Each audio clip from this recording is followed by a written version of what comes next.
Welcome to Peace and Purpose. My name is Cheryl Johnson, and I am with the Steed Society. Through our Health IQ initiative, we wish to present the people, information, and resources that exist in our community that will help you make the best wellness plan possible. Today, in honor of World AIDS Day 2021, we have asked some of our frontline partners, our dedicated partners, to come and share with us their inspirational stories and their methods of using creativity to address HIV in the urban community. We have with us Imara Canady with the Black Leadership AIDS Crisis Coalition, and he wears many hats, so I'll let him tell you the rest of what he does. And artist Tamika Grooms. Welcome. Thank you for joining us in this conversation tonight. Thank you, Cheryl. It's great to be with you all. And thank you for allowing this platform to get out some very important information, particularly for communities of color. Right.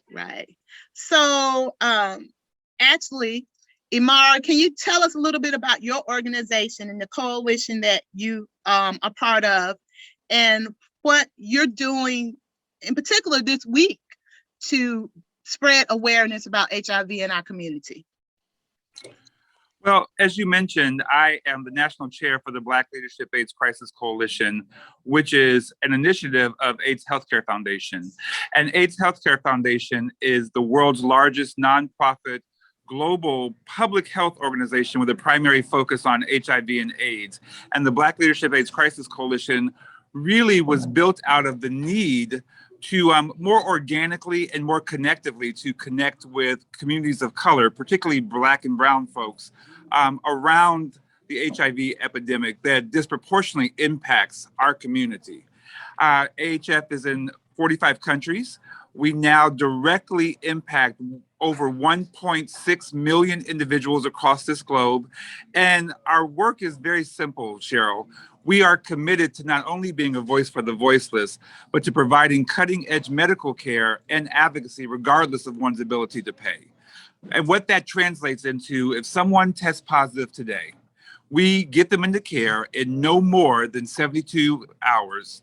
And if they cannot afford the care, the life-saving care that all human beings deserve, we don't let that being a barrier to ensure that they receive first-in-class care, no matter whether it's in our clinics in Africa or our clinics in Cleveland.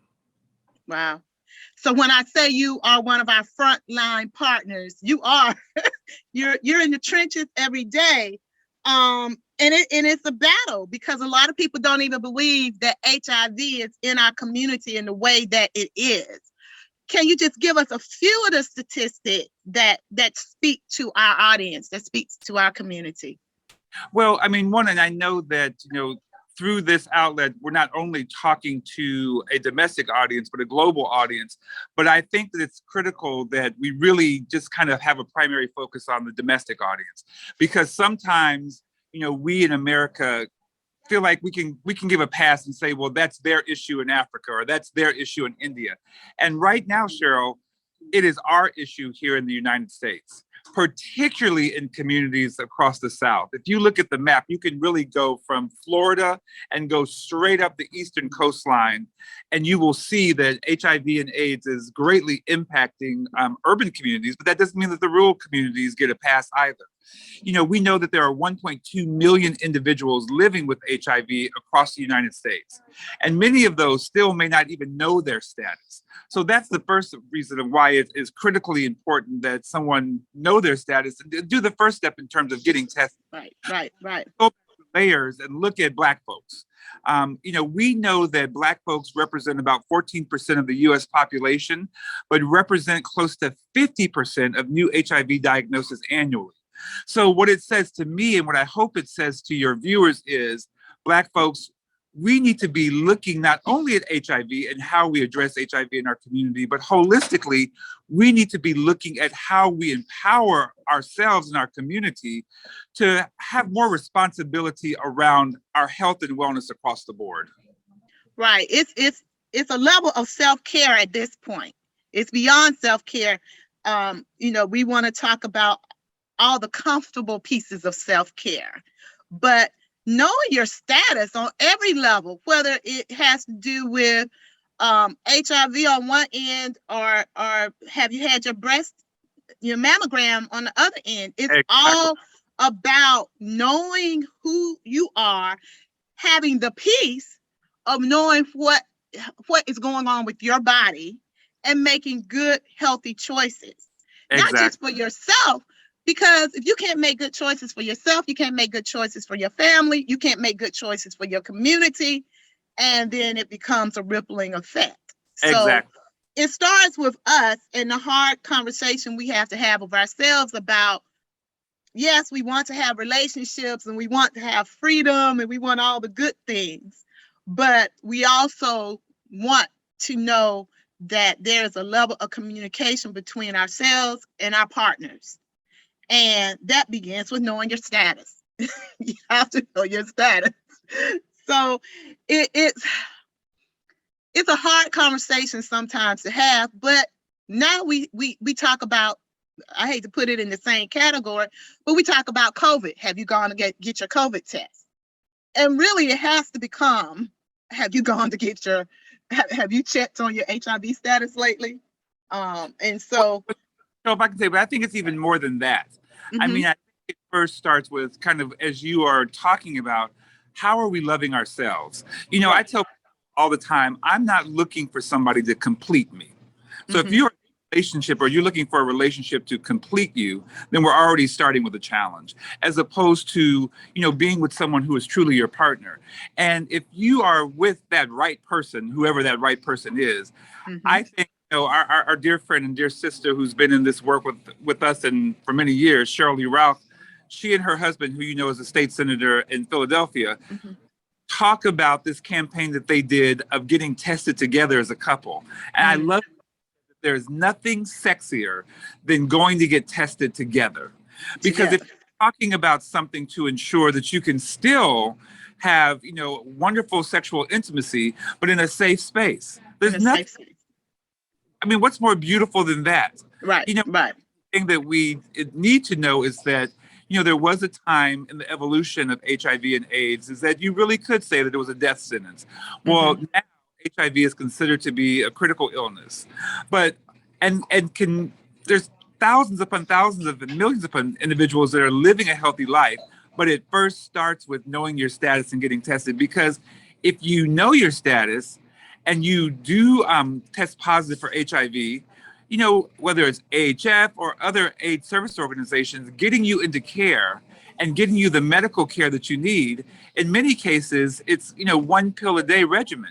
And in many cases, if those living with HIV can stay what we call undetectable, they can have intimacy and not transmit the virus. So there's great advancements in terms of what is happening around HIV, and we need to normalize the conversations in the Black community, and stop thinking about it as a death sentence, or stop thinking about it, Right. And especially since it's impacting such a range of ages. We used to think, oh, well, it was just, the dating crowd, but really now you're talking about high school students. And, we have a whole generation now that was born with HIV. And then you have seniors who are back out there and don't realize how they're being impacted by this. So it covers from the babies to the grandparents, and we've got to be able to bring everyone into this discussion. We're going to come back in a second and talk more, but I want to bring Tamika into the conversation. Hi, Tamika, how you doing today? And Tamika is an artist. Tell us a little bit about yourself, Tamika. Yes, so I'm a visual artist here living in Atlanta, Georgia. I'm an illustrator, children's book illustrator, muralist, and fine artist as well. So I'm really happy that I was able to be a part of this project. And it's great to talk to you as well. Okay, great. So Imara, what is exciting to me is how your organization keeps finding new ways to bring the discussion to the community. Yeah, well, it's interesting that you say that, because as I share with you, as we're recording this, we're actually backstage getting ready for a major cultural event that we're doing here in Los Angeles to commemorate World AIDS Day, which of course was December 1st. I've got to just pause and give a special thank you to Jennifer Hudson and Christina Aguilera, who are lending their time and their talents to help, as you say, to creatively get out this message. Because what we know, Cheryl, particularly when we start talking about young people, and particularly in this day and age of social media, you have to meet people where they're at. And you have to, I will tell you, one of the greatest opportunities that we've had and really seen tremendous impact, and I know you'll love this, and hence the connection to Tamika, is doing this work through the lens of art and culture. Mhm. Art and culture, we know, has a beautiful way of empowering and educating and creating awareness around a number of social justice issues or health issues. And, so that's why it's just a great medium to share information, because it's non-threatening.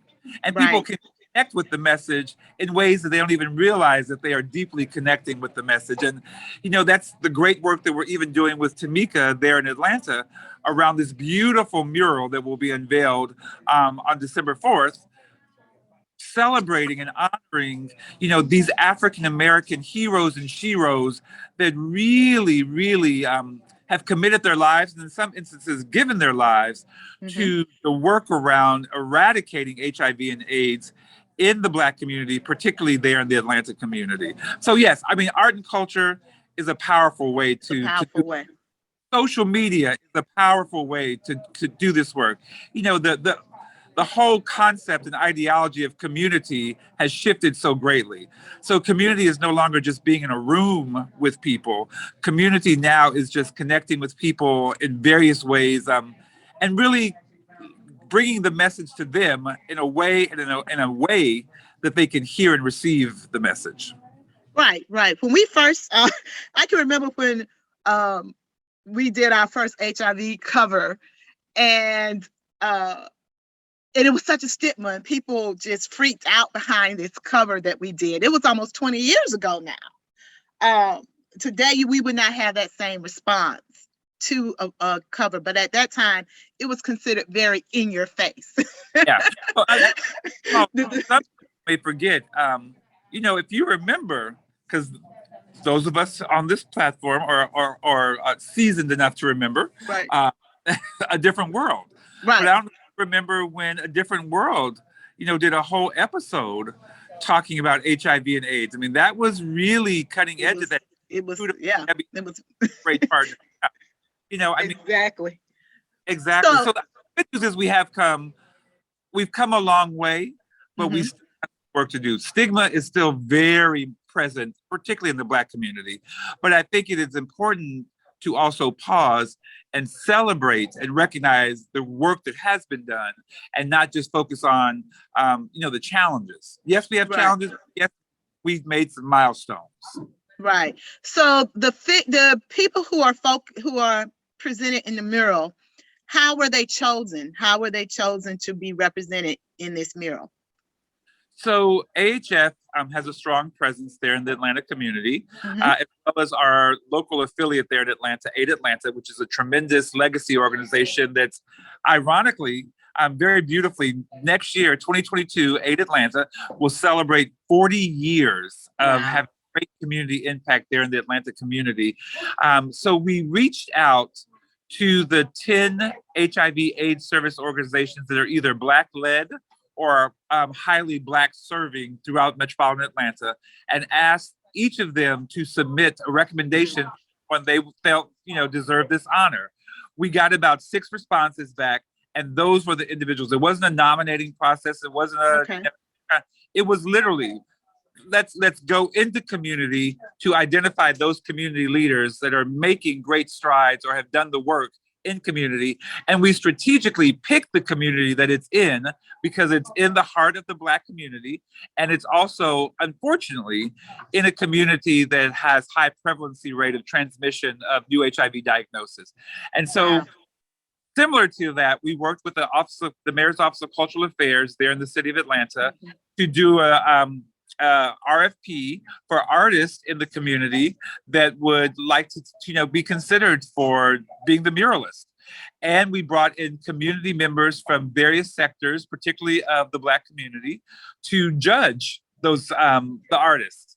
Mm-hmm. And of course, Tamika came out with glowing colors, and she has done a beautiful job. And for all those that will pass by and see it for many years to come, it's a beautiful honoring of these African-American legends and heroes and sheroes, but also a very powerful celebration of the work that has been done, and a reminder and an educational piece of the work that is still needed to be done, particularly from the lens of Black folks.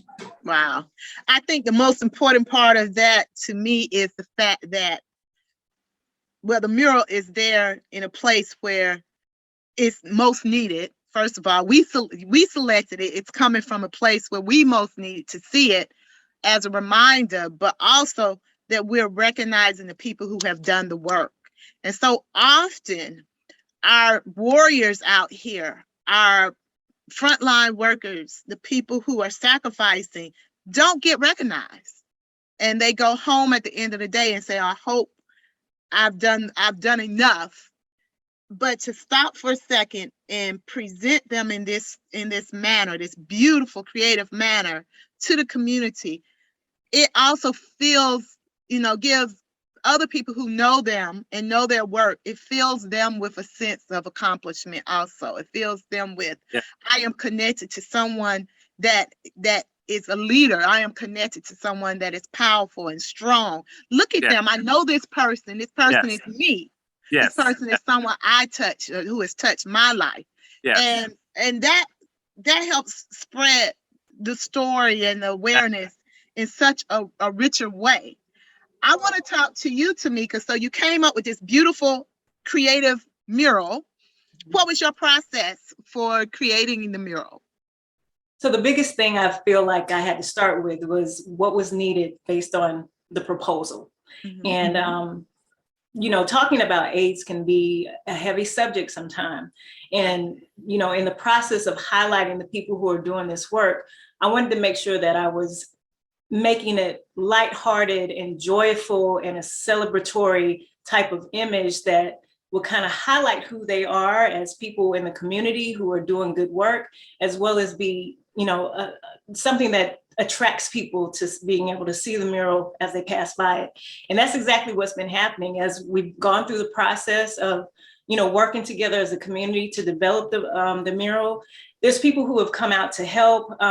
We had a community paint day a few weeks ago, but I've also had people that have come out to volunteer to work on the mural with me. And the people who are honking and saying good job, and they're really happy to see that this building is going to be a beacon of joy and celebration in the community. So I'm really happy to be a part of it, and just to highlight the people who have been doing the work. It's an honor for me because it lets me use my gift to help them be seen for the work that they've been doing.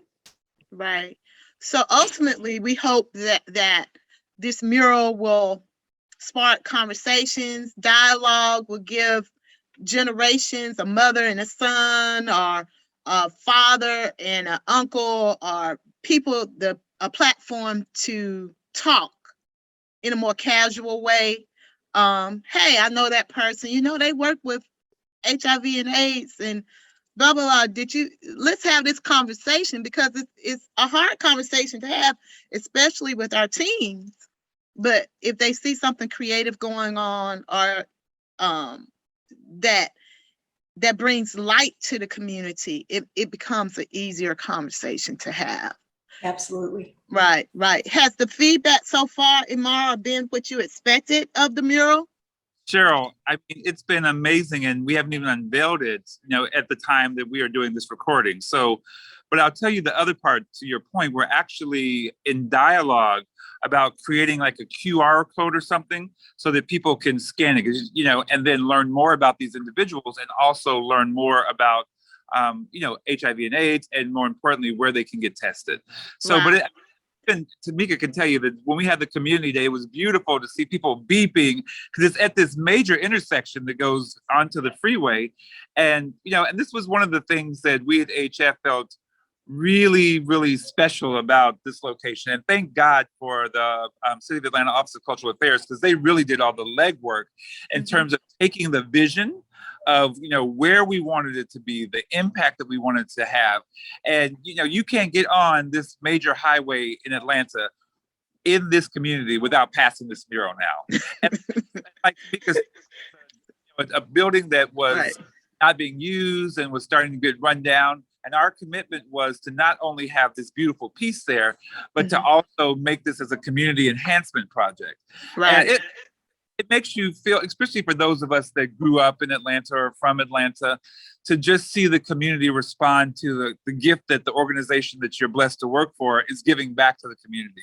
I mean, like you said, horns, the thumbs up. We had many elected officials that actually came out that day and helped us paint. And they were just so appreciative to say thank you. We had grassroots community leaders that came out with their families to help paint. Thank you so much. And I think sometimes, that something that simple just says, we see you, we care about you, here with you to do this work together. Right. Is this the type of project that you see being modeled for other communities, Imara? Listen, you all up in my brain. We've been talking about, so the Black Leadership Crisis Coalition has what we call chapters in 6 communities right now. Okay. So we've been talking to the folks that spearhead the work in those local communities and using this as a pilot project. And Cheryl, I really tell you, I feel blessed to work with colleagues that really are not only connected to the work, but understand the importance of being deeply connected to the community. And so they're already thinking, oh my God, we could do it in this community. This would be great. And we could do it like this. So, and even our CEO, when we were telling him about the project, he was so excited because this is the essence that our leadership really wants to see happening, of how we more deeply connect in community. And not always just being about HIV and AIDS, but how we are helping to be a good partner in the communities where we live, work. So yes, I will dare to say that we're likely to be looking at one in the Fort Lauderdale community where we have a very strong presence. Likely to be looking at one in Cleveland and other places. So it's definitely something that we're looking at. And now to have the framework, it makes it easy to kind of, take the pieces of the puzzle and just shift it over to Cleveland, shift it over to New York or what have you. Right. Tamika, as an artist in this process, how do you see that it furthers your work as an artist, this particular type of platform? Because I know you do book illustrations and you do other types of illustrations, but what did this platform allow you to see of your work and how you relate to others? One of the things that I'm starting to see as a theme in my work is that I use my murals as a platform for activism. The past few murals that I've done have been geared towards shifting the minds and the thought process and actually moving people into action. And so this project kind of solidified it for me that I feel like that's part of my purpose in how I create murals, what I want the imagery to show. It's allowing me to use my hands, my heart, as well as other people within the community to, be a part of change. And so I really feel like I want my murals to be rooted in that. So hopefully I'll see more of that, going forward. Hopefully. Well, I want to thank both of you for coming out this evening and supporting our Health IQ dialogue and the important work that's going on. So I will say, again, as part of finding our own peace and our own purpose on our own journeys, that we all have to take responsibility for who we are and knowing our status and how our status will impact others, not just ourselves, but others also. And so we know that there are resources in the community. Imara asked you to give me a couple of places here in Atlanta, but we know that all the major cities have testing places that are accessible to our community. Most testing cost is little or none, depending on your financial status. So it should not be a barrier to getting tested. We know that there are opportunities. And once you get tested, there are people who can support you. So, Imara, will you give us just a few Yes. steps? Mm-hmm. Well, to learn more about BLACK, and that's BLACC, and how you can be involved in your local community, you can go to blacc.net, and that will also connect you to our parent organization. There's a link to go to AIDS Healthcare Foundation to learn about the tremendously impactful work that we're doing all across the globe. But also, Cheryl, it's just this simple. freehivtest.net. freehivtest.net.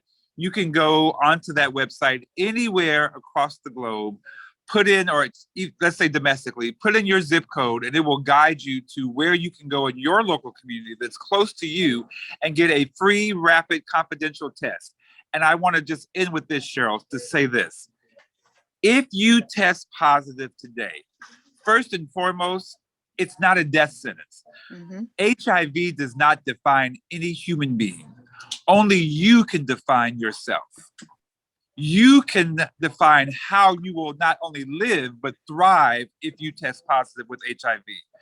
And our commitment at AIDS Healthcare Foundation, that if you test positive, we will get you linked to care in no more than 72 hours. Mm-hmm. Meaning we will get you linked to your first medical appointment that will get you onto your journey, your life-saving journey to have a healthy and fruitful life, including a healthy and fruitful sexual life.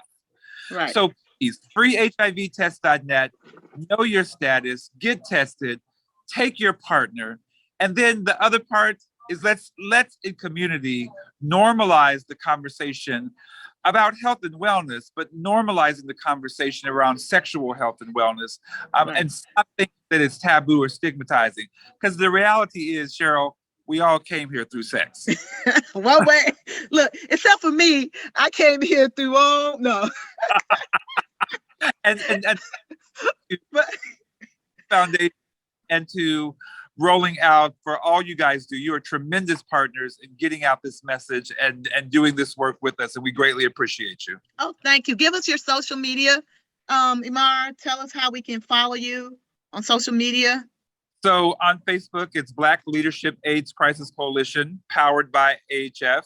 I'm going to try to be on Instagram. It's BLACC_AHF. And I believe it's the same thing for Twitter. Wonderful.